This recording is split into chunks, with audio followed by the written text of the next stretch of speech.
Spearhead Radio. Mga balitang makatotohanan. Mga impormasyong walang halong kasinungalingan. Para sa kapayapaan at pagkakaisa ng sambayanan. Ito ang nag-iisang virtual radio ng inyong Philippine Army sa Kabisayaan. Spearhead Radio.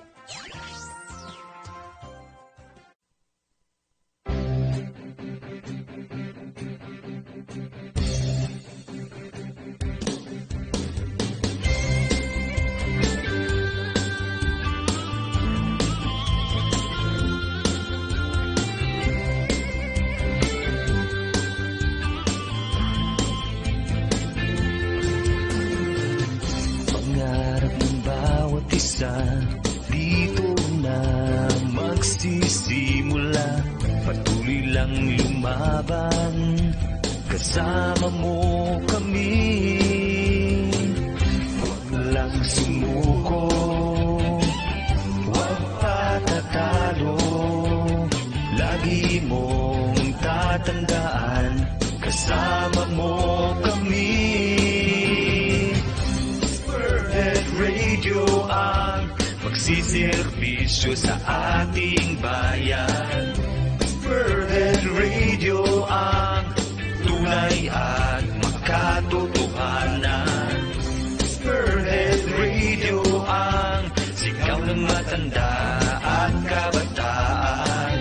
Spearhead Radio na, tayo na sa radyo isang bayan na. Katumbers nyo na maaasahan, katumbers nyo na masasandalan.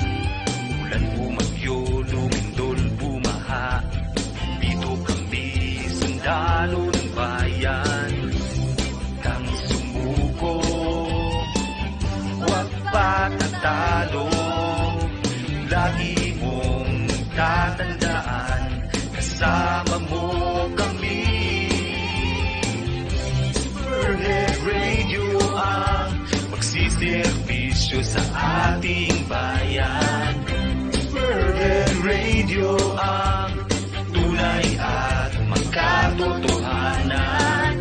Spearhead Radio ang sigaw ng matanda at kabataan.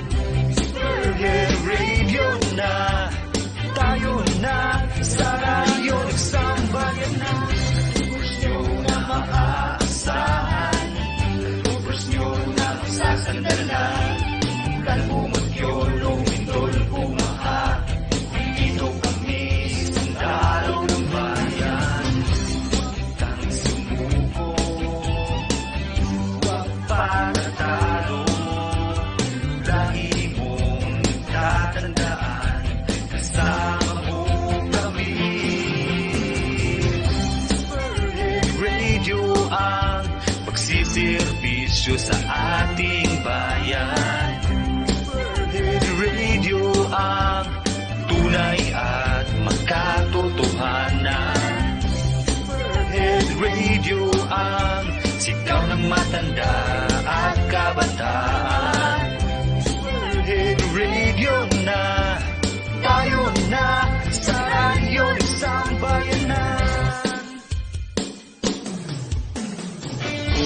Spearhead Radio ang magsiservisyo sa ating bayan. Spearhead Radio ang tunay at makatotohanan. Spearhead Radio ang sigaw ng matanda at kabataan.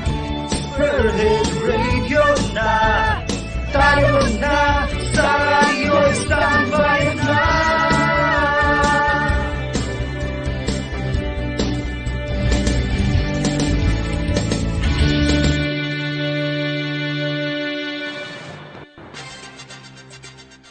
Mga nagbabagang balita sa Western at Central Visayas at buong Pilipinas. Ang programang naghahatid ng makatotohanang impormasyon. Ito ang Spearhead Balita sa Hapon.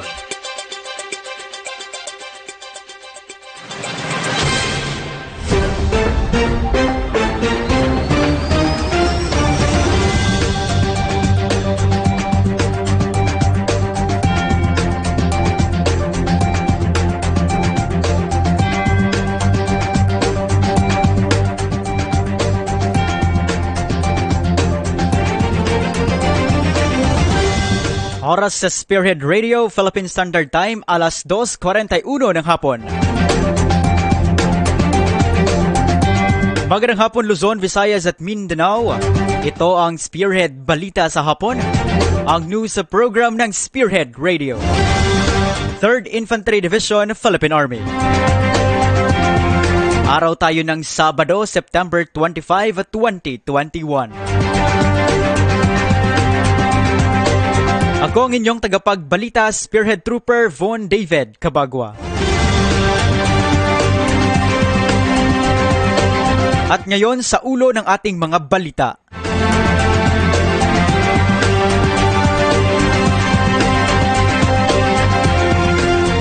Major General Arevalo formal nang umupo bilang bagong commander ng 3rd ID. Sambayanan Panay nagsagawa ng Peace at Unity Rally. Mga terorista ang CPP-NPA muling nagasik ng karahasan sa Antique. Mga nahuling NPA sa Ilog Encounter kinasuhan na.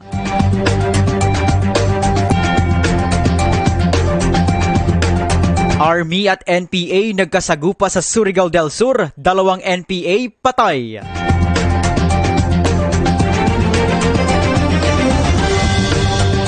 At ngayon sa detalye ng ating mga balita.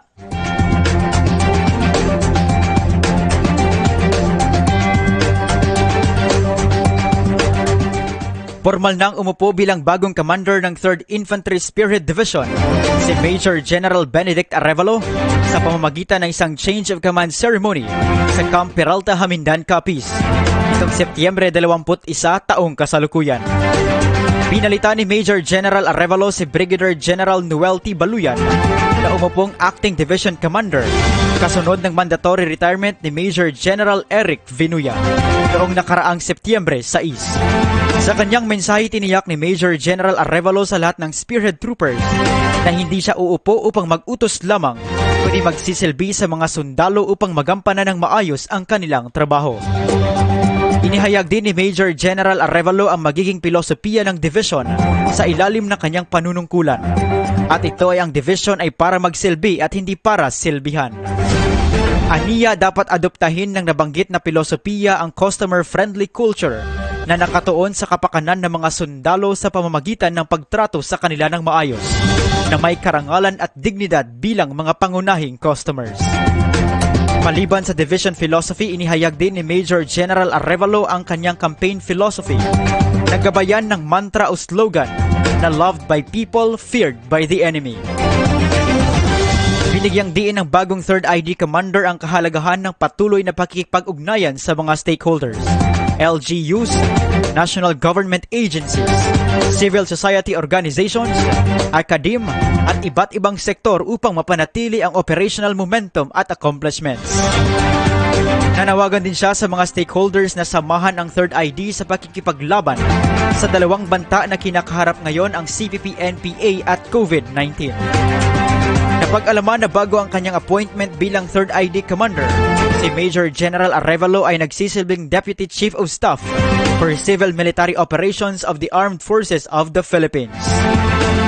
Hindi na bago sa kanyang area of responsibility ng 3rd ID dahil ang kanyang military career ay nagsimula dito noong siya ay naging tactical officer na noon ay 3rd Division Training Unit mula October 16, 1990 hanggang February 16, 1991.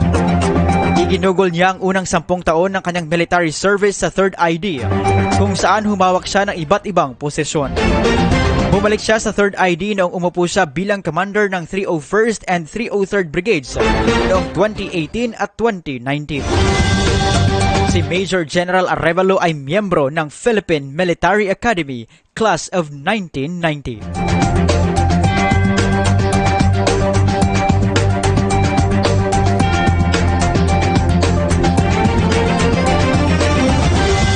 Sa karagdagang balita, sabay-sabay na isinagawa ng Sentrong Alyansa ng mga mamamayan para sa bayan o Sambayanan Panay Chapter ang Peace at Unity Rally. Bilang pagunita sa ika-49 na taong deklarasyon ng martial law na may temang Never Again to the Reign of Terror by the Terrorist CPP-NPA-NDF. Ang nasabing rally ay pinangunahan ng 30 leaders mula sa iba't ibang sectoral organizations sa ilalim ng Sambayanan Panay na nagsimula sa Haro Plaza, Haro, Iloilo City. Parehong aktibidad din ang isinagawa sa Rojas City Public Plaza na kung saan ang mga lumahok ay nagmula sa mga sectoral organizations ng Sambayanan Capiz upang ipahayag ang kanilang pagkondena sa mahabang dekada ng terorismo na isinagawa ng mga komunista.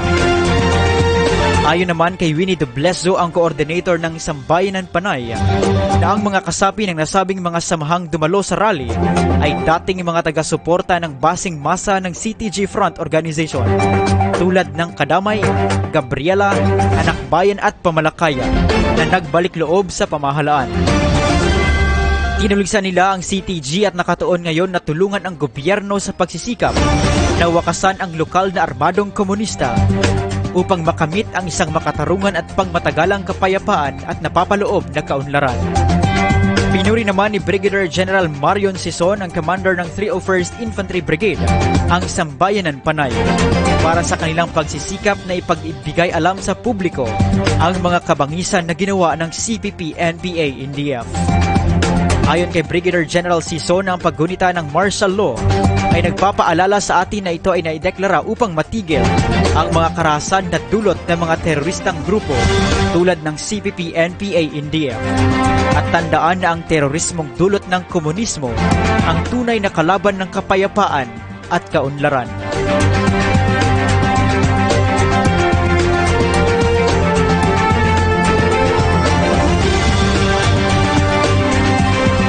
At sa karagdagang balita, muli namang nagasik ng karahasan ng mga teroristang CPP-NPA terorista sa Barangay Igbokagay, Hamtik, Antique. Ito lamang araw ng Biyernes, Setyembre 24 taong kasalukuyan. Ayon sa ulat, bandang alas 7 ng umaga nang inatake ng 5 hanggang 7 CPP-NPA terrorist ang mga KA personnel na nagresulta sa 3 casualties sa hanay ng gobyerno kung saan 2 ang sugatan. Ang nabanggit na karahasan ay nagpapahiwatig na humihina na ang presensya ng CPP-NPA sa lugar dahil hindi na nila kayang magsagawa ng planong malalaking pag-atake sa gobyerno. Ito ay pareho lamang sa nangyari sa kamakailang pagpatay kay Corporal Villasis noong Agosto na isang isolated killing o likidasyon sa bayan ng Tapas ng mga CNTs habang nagsasagawa ng community support program sa lugar kasama ang iba pang mga ahensya ng gobyerno. Dagdag dito, ang paghina ng mga puwersa ng CNTs ay naipakita ang hindi maiiwasang kanais-nais na epekto ng sama-samang pagsisikap ng mga ahensya ng mga miyembro ng NTF-ELCAC sa pagtatapos ng insurhensiya hindi lamang sa rehiyon, kundi pati na rin sa buong bansa. Sa ngayon, ang mga tropa ng pamahalaan ay nagsasagawa na ng operasyon sa paghabol laban sa CNTs na nagpasimuno ng kabangisan.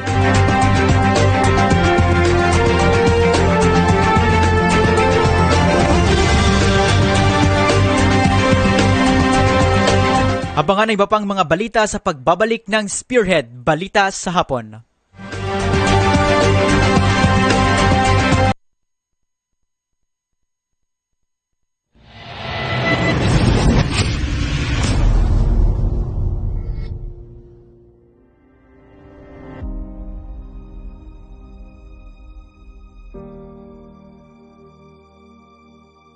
The 3rd Infantry Air Division Philippine Army traces its humble beginning from the defunct 3rd Military Area based at Camp Guadalupe, Cebu City. The 3rd Military Area then covers the 4 military districts in the Visayas. In 1970, it was reorganized as 3rd Infantry Brigade Separate with responsibility of over 16 provinces in the region. As the Armed Forces of the Philippines grew in May 1974, the 3rd Infantry Brigade Separate was upgraded to division-level command under then Brigadier General Fortunato Abad. The year 1986 brought major changes to the internal and organizational setup of the division. Among these changes is the transfer of the division headquarters from Cebu City to Panay Island. Initially, the 3rd Infantry Spear Division contingent temporarily occupied the military cantonment area at Camp Hernandez in Dingle, Iloilo.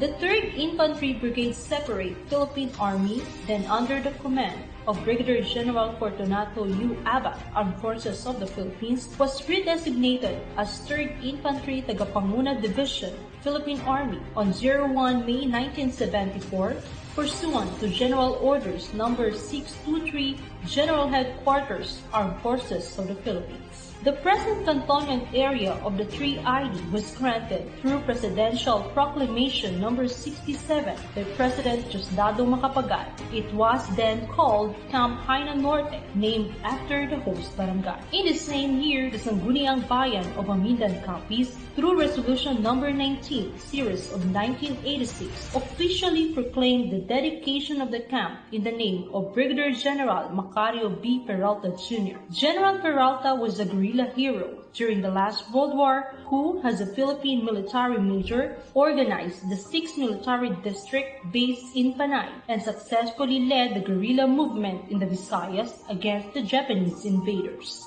This camp officially carried the name Camp General Macario B. Peralta Jr. on 01 May 1987. Later, when engineers completed enough facilities in Camp Peralta, the whole division relocated on 15 July 1987. Camp Peralta has then served as the home of the spearhead troopers in the bastion of democracy in this part of the country.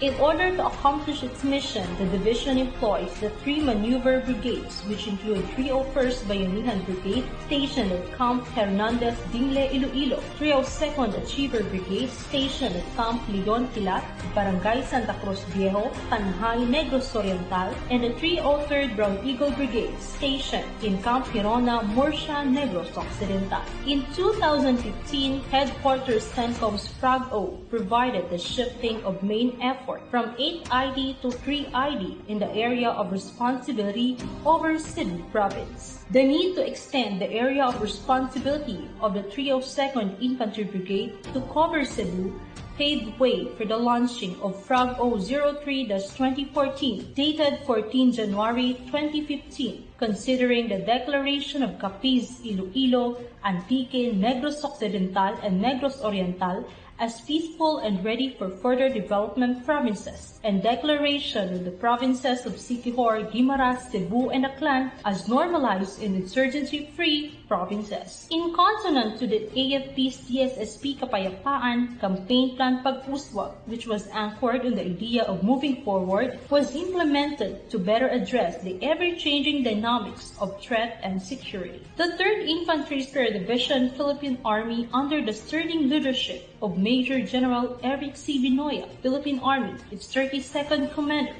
never stops its pursuit of peace and success despite the uncertainties and distractions brought by the COVID-19 pandemic. Spirit Troopers continue its promptly response to fight COVID-19 pandemic through intensified information education and communication campaigns to raise awareness to every individual on the preventive measures to help contain the virus. Moreover, the command also provides manpower and security to help the different government agencies and private institutions in their COVID-19 related activities. The Spirit Division yet again made strides in operational level by distinctively eliminating the components of the enemy, depriving them of any support from the public, impeding its armaments and decisively destroying them. The intensified military operations conducted in 2 regions under its AOR from 11 May 2020 to present time have resulted to the neutralization of 625 personalities, 22 of which were killed during the engagement, 11 were captured, 37 were apprehended, and 558 have surrendered. Among the neutralized individuals, 27 were listed in the periodic status report, and 55 were identified as regular members. For the firearms gained, high-powered firearms and 159 low-powered firearms were acquired during the period. On 02 October 2020, the operationalization of the very first local organization of former rebels in the Visayas, dubbed as 3ID Local Cadre Team, was launched. 3ID LCT is composed of 15 former rebels from 3 infantry brigades and 3 CMO battalion who successfully completed the speaker's team training. Together with them are the personnel of 3 CMO battalion who serve as their handlers. Its concept of operation was adapted from the AFP's National Cadre Team and Area Cadre Team that significantly helped the NTF ELCA. It also designs to assist tactical units in addressing both the CTG's red and white area operations, especially the community support program teams who are deployed in the focus areas of the division, and the organization's effort on preventing and countering violent extremism. The 301st Infantry Brigade, under the leadership of Brigadier General Marion R. Sison, Philippine Army, initiated and facilitated another remarkable event in 2020 that created enormous impact on the campaign against the CDGs. The conduct of Panay Peace Summit 2020 was successfully delivered on 10 to 11 December 2020 at Pasig City, Iloilo, and Tapasca Peace, respectively, to showcase the support of the Regional Task Force in ending local communist armed conflict, the local chief executives as advocates of genuine peace for Panay Island, and to present the 100 former rebels and members of the Sambayanan Panay sectoral organizations and other pro-government groups. The NTF ELCAC's team of national speakers, composed of PCOO Undersecretary Lorraine Marie T. Baduy, Lieutenant General Antonio G. Perladi Jr., Philippine Army, Commander, Southern Luzon Command, Armed Forces of the Philippines, National Cadre Team members Jeffrey K. Celis, Joy James K. Amihan Seguino, and Sambayanan Panay Secretary General Father Jade Mark Dodoyco led the summit's campaign for the truth through their testimonies. No one can stop the blazing passion of every spearhead troopers who are always committed to serve and secure Western and Central Visayas amidst any challenges. Today marks the 47th year of the 3ID's selfless love and compassion as living heroes of the Kabisayan. Cheers to more successful years towards living our dream of a peaceful and progressive Region 6 and 7. Happy 47th founding anniversary, 3rd Infantry Spear Division, Philippine Army.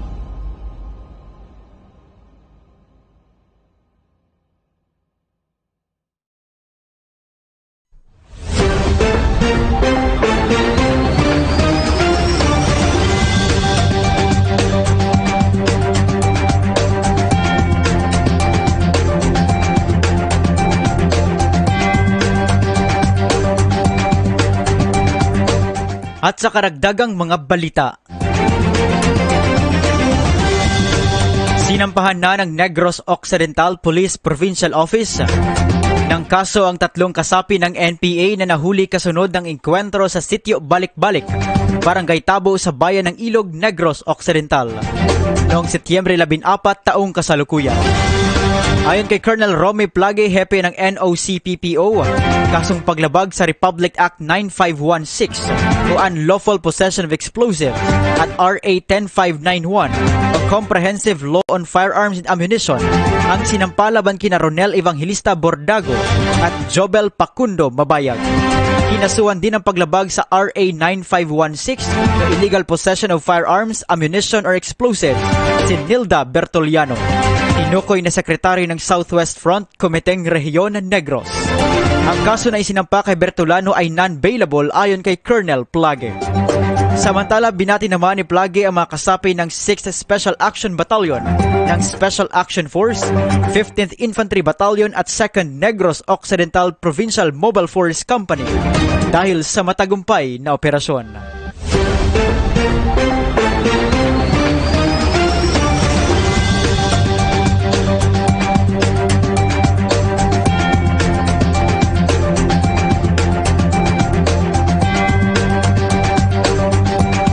Sa ibang balita, 2 kasapi ng Communist New People Army Terrorist or CNTs ang patay sa isang engkwentro laban sa mga tropa ng 36th Infantry Valor Battalion sa Sitio Agsam, Barangay Cabasaan, Cantilan, Surigao del Sur. Itong ika-21 ng Setyembre taong kasalukuyan. Bilang tugon sa ulat ng mga residente sa presensya ng mga CNTs na nagsasagawa ng extortion activities, agad na umaksyon ang mga tropa ng 36th IB. Tumagal ng 10 minuto ang palitan ng putok sa mahigit kumulang 10 kasapi ng Platoon 2 Guerrilla Front o GF-30 sa ilalim ni Noel Tumarlas Alacre alias Megan. Umatras naman sa iba't ibang direksyon ang mga kalaban na naiwan ang kanilang mga kasama.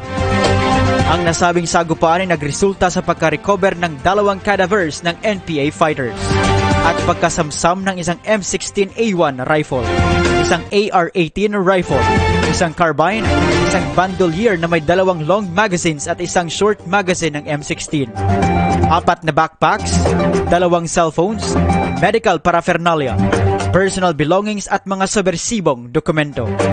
Sa pahayag ni Lieutenant Colonel Michael Ray S. Riuyan, ang acting commanding officer ng 36th IB, ay inulit na resulta ito ng walang tigil na operasyon ng labanan at suporta ng mga pamayanan sa lugar ng operasyon sa 36th IB. Dagdag pa niya na ang unit ng 36th IB ay nalulungkot sa mga napatay na NPA dahil biktima rin sila ng walang saysay na pakikibaka sa bigong ideolohiya. Ang 2 bangkay ng NPA ay turnover na sa PNP at LGU para sa identification at post-mortem examination.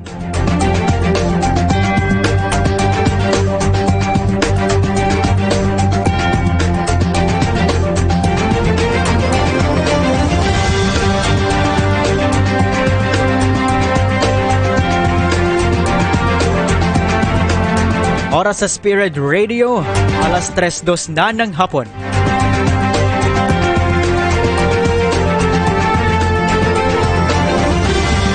Muli nating balikan ang ating mga headlines. Major General Arevalo formal nang umupo bilang bagong commander ng 3rd ID. Sambayanan Panay nagsagawa ng Peace at Unity Rally. Mga teroristang CPP-NPA muling nagasik ng karahasan sa Antique.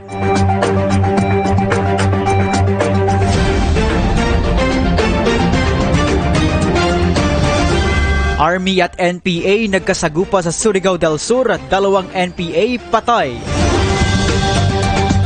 At mga nahuling NPA sa Ilog Encounter kinasuhan na.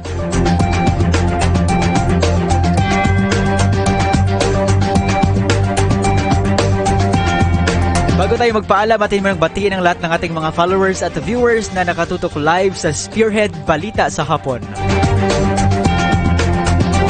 Of course, una-una binabati natin ang butihing commander ng 3rd ID na si Major General Benedict M. Arevalo. Magandang hapon po, sir. And also sa ating OIC ng 3rd Division Public Affairs Office ng 3rd ID na si Captain Kim Apitong. Magandang hapon po, sir. And also binabati din natin si Major Sinon Pancido III. Magandang hapon po, sir.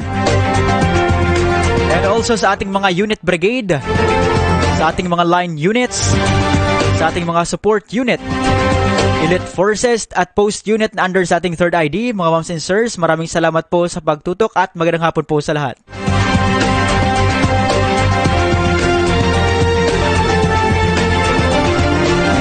And also binabati din natin ang mga titos and titas natin dyan abroad sa bansang Italia, sa Kabagwa, Kalugas, Kakilga din Sumabong family. Happy listening po and keep safe always. And also, batiin din natin ang ating mga followers sa ating Wild Honey Squad, sa Secret Troopers at Radio Bandera Group.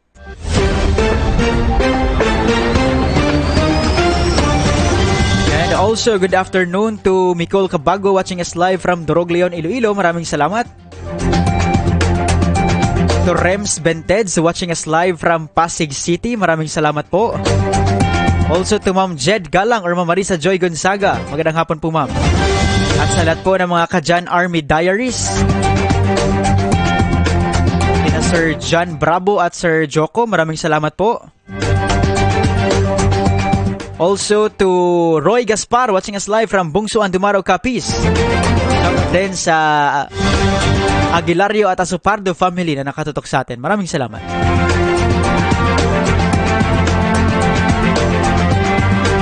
Watching us live from Davao City. Good afternoon to Ma'am Jed Galang. Also to Ma'am Nurse Shakira binti Abdullah. Good afternoon, Sir Von. At sa lahat ng viewers sa Secret Troopers, maraming salamat po sa pagtutok. Kina Ma'am Karen Rabi, Ma'am Grace Bintao, Hercy Lario, and to Ma'am Barido Daidis, maraming salamat.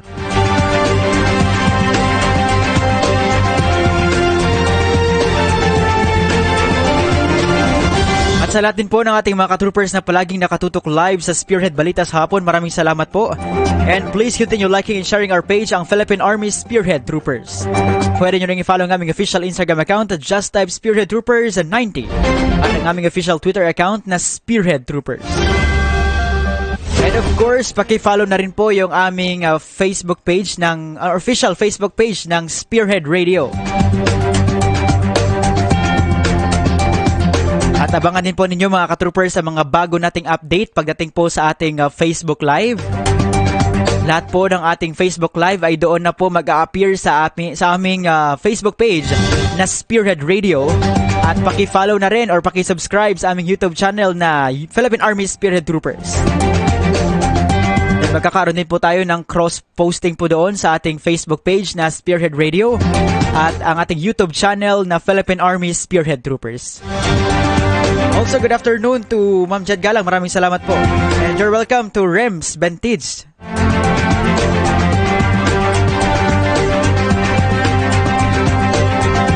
And paki-mention na rin po sa inyong mga friends, mga ka-troopers na i-follow yung aming Facebook page na Spearhead Radio at paki-subscribe ng YouTube channel na Philippine Army Spearhead Troopers. Maraming salamat.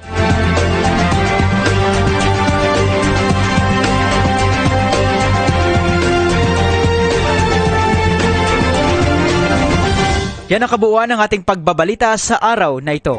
Abangan iba pang mga balita sa susunod na edisyon ng Spearhead Balita sa Hapon. Dito lamang sa Spearhead Radio.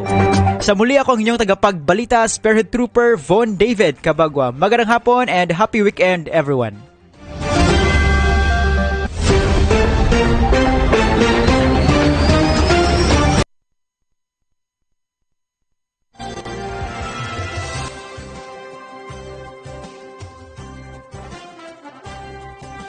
Spearhead Radio. Mga balitang makatotohanan. Mga impormasyong walang halong kasinungalingan. Para sa kapayapaan at pagkakaisa ng sambayanan. Ito ang nag-iisang virtual radio ng inyong Philippine Army sa Kabisayaan. Spearhead Radio.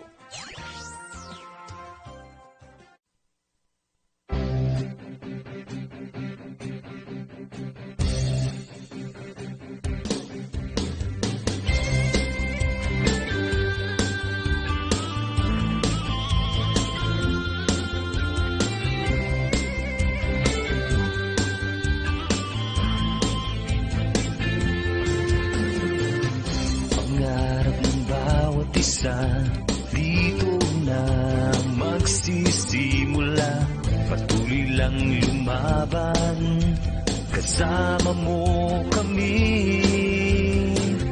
Huwag lang sumuko, huwag patatalo, lagi mong tatandaan, kasama mo kami.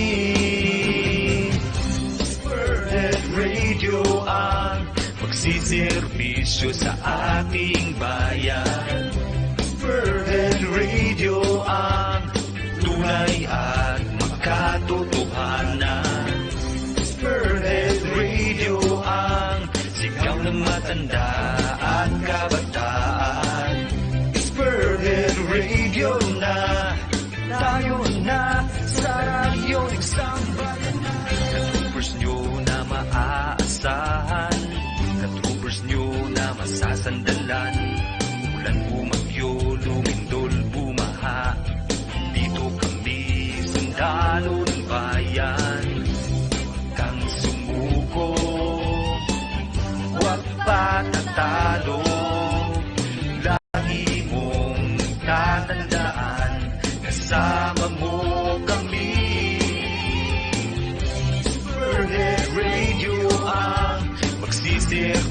serbisyo sa ating bayan. Spearhead Radio ang tunay at makatotohanan. Spearhead Radio ang sigaw ng matanda at kabataan. Spearhead Radio na, tayo na, sa radyo nagsambayan na. Tubers nyo na maaasahan, tubers nyo na masasandalan. Ulan o magyolo, lindol o maha, dito kami sundalo ng bayan. Huwag sumuko, huwag panatalo. Lagi mong tatandaan, kasama mo kami. Spearhead Radio ang pagsiservisyo sa ating bayan. Spearhead Radio ang tunay at makatotohanan. Spearhead Radio ang sigaw ng matanda at kabataan. Spearhead Radio na, tayo na, sa radyo isang bayanan. Spearhead Radio ang magsiservisyo sa ating bayan. Spearhead Radio ang tunay at makatotohanan. Spearhead Radio ang sigaw ng matanda at kabataan. Spearhead Radio na,